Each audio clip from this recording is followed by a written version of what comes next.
Ready. Student देखो 7th chapter में next growth hormone that is abscisic acid.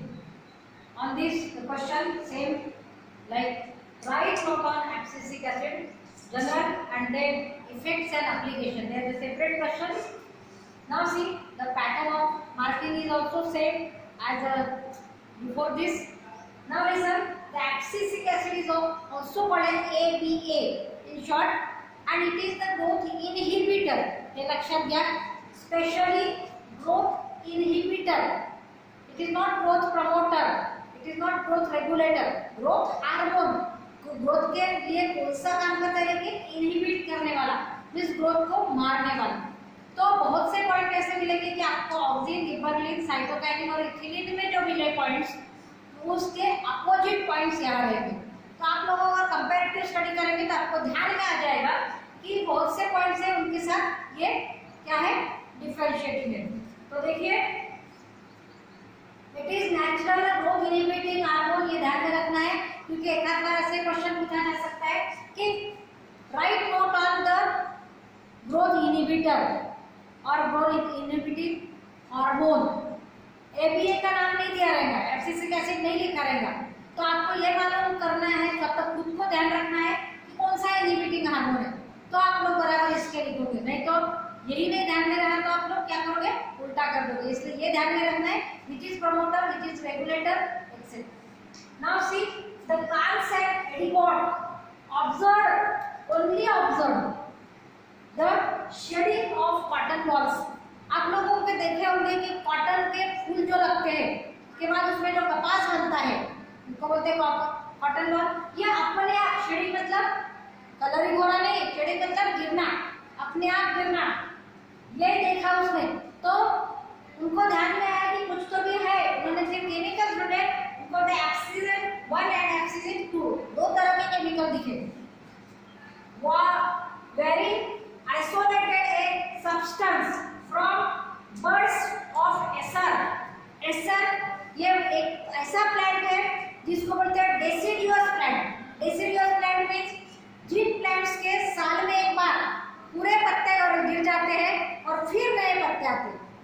देखे आपने ऐसा, राइट. तो ऐसे जो प्लांट्स होते हैं उनको बोलते हैं डेसिडियस प्लांट्स. तो ऐसा ये भी एक तरह का डेसिडियस प्लांट है. और डेसिडियस प्लांट्स में बर्ड्स में ये केमिकल पाया गया that can induce bird dormancy. तो इसका इफेक्ट क्या दिखा कि ये बर्ड की डॉर्मेंसी बढ़ाता है और ऐसे केमिकल को उन्होंने नाम दिया डॉर्मिन. इन्होंने क्या नाम दिया, डॉर्मिन. तो देखिए इसके पहले एक और नाम दिया गया था इन्होंने जो नाम दिया वो आप लोग देख रहे हैं, एब्सिसिन. तो एब्सिसिन और dormin actually chemically same, effectively same. तो उनको फिर कॉमन नाम दे दिया गया बाद में एब्सिसिक एसिड. समझ में आया. तो इस तरह से बर्ड्स की डॉर्मेंसी बढ़ाता है, मतलब बर्ड्स की ग्रोथ रोकता है. जब बर्ड्स की ग्रोथ रोकेगा तो उसका बुढ़ापा भी रोकेगा, तो जल्दी नहीं गिरेंगे. ये कहाँ पे होता है, जैसे आपने आलू देखे, आलू के जो कभी कभी उसमें ग्रोथ होती है, बर्ड्स निकलते हैं, राइट. वो बर्ड्स क्या होते हैं, वहाँ पे होती है लेकिन छोटे रूप में होते हैं. उन बर्ड्स को अगर ग्रोथ हो गई तो आलू वाकला मिलता है ना, और फिर ऐसे आलू को अगर लगाएंगे तो उससे पेड़ निकलता है. तो अगर आलू को ऐसे बर्ड्स निकलना शुरू हो गए तो आलू फिर सड़ना शुरू हो जाता है. एक्चुअली उसको सड़ना नहीं बोलते, उसमें जर्मिनेशन हुआ, बर्ड्स का जर्मिनेशन हुआ तो उससे प्लांट तैयार होगा. तो फिर आलू खराब होते जाएगा क्योंकि उसका फूड यूज होता है बर्ड्स के बाद. लेकिन ये बर्ड्स जब तक ग्रो नहीं होते तब तक मतलब वो डॉर्मेंट है, डॉर्मेंट आराम कर रहे हैं. तो आराम कर रहे तब तक वो क्या होगा, आलू खराब नहीं होंगे, ज्यादा दिन तक टिके रहेंगे. ये फायदा रहता है. तो बर्ड डॉर्मेंसी बढ़ाता है. समझ में आया. तो उसके आगे के फायदे मैंने समझा दी. These are two identical chemicals, abscissin and dormin. These two identical similar chemicals, common name, उनको common name दिया गया है, that is abscisic acid. तो देखो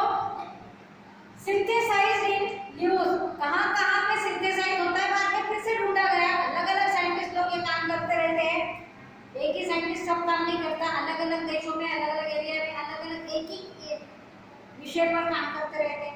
तो और भी उनको पता चला कि abscisic acid is synthesized in leaves, fruits, roots, seeds. ये सीड्स, ओके।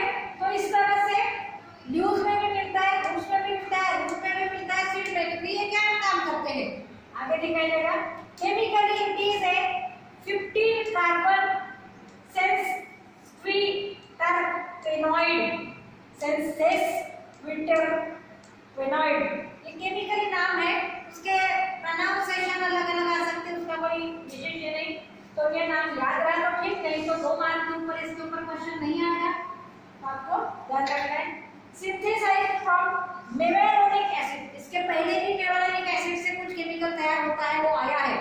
ये सिमिलरिटी हो गई उसमें, देखो आप गिबरेलिन में है कि साइटोकाइनिन में है या फिर ऑक्सीजन में। मेवेलोनिक एसिड से ये केमिकल तैयार होता है। मतलब जैसे हम लोग रवा से शीरा भी बनाते हैं, रवा का उपमा भी बनाते हैं, रवा से लड्डू भी बनते हैं, रवा की और खीर भी बनती है। मतलब रवा ये कॉमन है, लेकिन उसको साथ दूसरी चीजें मिलाने और बनाने का ढंग बदल गया तो फार्मूला बदल गया, तो उसका टेस्ट बदल गया, मटेरियल बदल गया। इसी समान मेवेलोनिक एसिड से बना रहा है, लेकिन और भी उसके साथ जो फैक्टर्स है उसकी वजह से ये केमिकल अलग तरह का बनेगा। ये ध्यान में रखना है, बेसिक ये होगा। Thank you.